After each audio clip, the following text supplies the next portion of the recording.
शिवराज सरकार ने लिया 500 करोड़ का कर्ज। जी हां, भारतीय रिजर्व बैंक से सरकार ने लिया कर्ज। साल 2020 में सरकार ने 10 बार कर्ज लिया है। 10 बार में 8,500 करोड़ ले चुकी है कर्ज। कर्ज लेने की सीमा 3 से 5% की गई है। सरकार इस साल 45% तक ले सकती है कर्ज। पहले यह सीमा लगभग 26,000 करोड़ की थी। तो बड़ी खबर आपको दे रहे हैं, जहां पर शिवराज सरकार ने 500 करोड़ का कर्ज लिया। भारतीय रिजर्व बैंक से सरकार ने कर्ज लिया है। साल 2020 में सरकार ने 10 बार कर्ज लिया है। आपको बता दें, 10 बार में 8,500 करोड़ कर्ज सरकार ले चुकी है और कर्ज लेने की जो सीमा है 3 से 5% तक बढ़ा दी गई है। सरकार इस साल 45% तक कर्ज ले सकती है। पहले यह सीमा लगभग 26,000 करोड़ की थी, लेकिन अब ये बढ़ गई है। तो भोपाल से आपको बड़ी खबर दे रहे हैं। साल 2020 में सरकार ने 10 बार कर्ज लिया है। तो 10 बार में 8,500 करोड़ पहले से ही कर्ज ले चुकी है। कर्ज लेने की जो सीमा है वो 3 से 5% तक बढ़ाई गई है। सरकार इस साल 45% तक कर्ज ले सकती है। सहयोगी रंजना जुड़ गई हैं। रंजना, जो कर्ज की सीमा है उसे तो बढ़ाया गया है, बहुत अच्छी बात है, क्योंकि एक बहुत ऐसे दौर से गुजर रहे हैं इस वक्त प्रदेश की जनता, जहां बहुत ज्यादा आर्थिक हालात बिगड़ने वाले हैं। लेकिन ये कर्जा बढ़ता ही जा रहा है। 2020 में तकरीबन 10 बार कर्ज लिया जा चुका है। रंजना,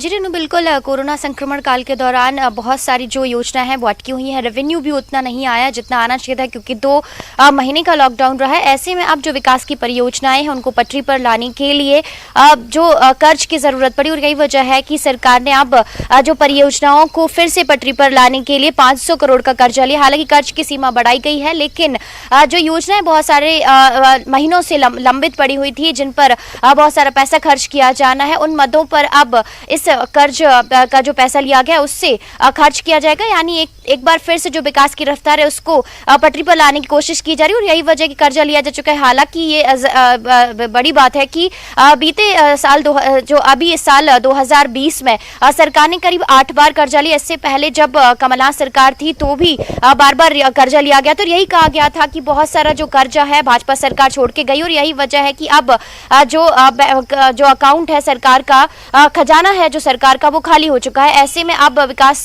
को रफ्तार पर लाने के लिए कर्ज लेना पड़ेगा। और वही जब भाजपा सरकार जरूर उन पर चुटकियां कसती थी, लेकिन अब यही बात है शिवराज सरकार के सामने भी है, और वो भी अब एक बार फिर से योजनाओं को पटरी पर लाने के लिए कर्ज का सहारा ले रही है। रीनू जी बिल्कुल, शुक्रिया आपका रंजना तमाम जानकारी के लिए। तो जिस तरीके से पहले कमलनाथ सरकार के ऊपर उंगली उठाई जा रही थी, एक बार फिर से वैसी स्थिति है जब 2020 में कई बार शिवराज सरकार को भी कर्ज लेना पड़ा है। शराब ठेकेदारों ने दुकानें सरेंडर करना शुरू कर दिया है। भोपाल, इंदौर सहित बड़े शहरों की शराब दुकानें सरेंडर हुई हैं। ग्वालियर, जबलपुर में ठेकेदारों ने दुकानें सरकार को सौंपी। ठेकेदारों ने आबकारी विभाग को शपथ पत्र दिए हैं। हाईकोर्ट ने ठेकेदारों को दिया था 3 दिन का समय। सरकार के पास अब सिर्फ 2 विकल्प हैं। पहला, आबकारी विभाग से दुकानें चलवाएं। दूसरा, नए सिरे से टेंडर जारी कर दुकानें नीलाम करें। तो इस तरीके से अब सरकार के सामने भी कई सारी परिस्थितियां खड़ी हो गई हैं। सहयोगी रंजना जुड़ी हुई है। रंजना, बहुत ज्यादा रेवेन्यू आता है शराब से, लेकिन इस बार शराब ठेकेदारों ने दुकानें सरेंडर करना शुरू कर दिया है। उनका ये कहना है कि जो किश्त दी जानी चाहिए, जो किश्त दी जाती है वो नहीं दे सकते हैं, क्योंकि इतनी ज्यादा बिक्री नहीं हुई है।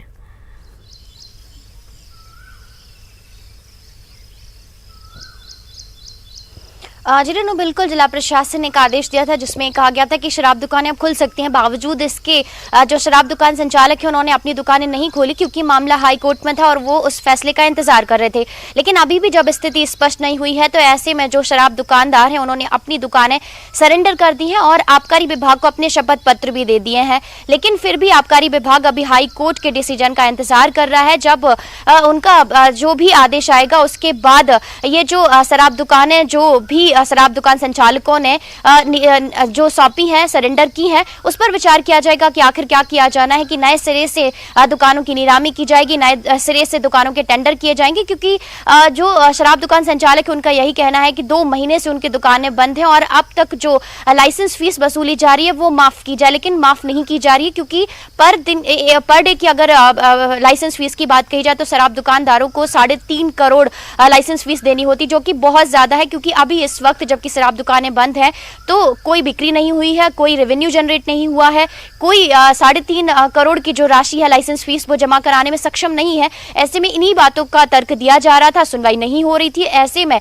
अब प्रदेश भर के जो शराब दुकान संचालक है उन्होंने अपनी दुकानें सरेंडर कर दी। ऐसे में अब देखते हैं 3 दिन बाद क्या फैसला आता है हाईकोर्ट की तरफ से, या फिर जो सरकार है वो क्या फैसला लेती है। रेनू जी बिल्कुल, बहुत बहुत शुक्रिया आपका रंजना तमाम जानकारी के लिए। तो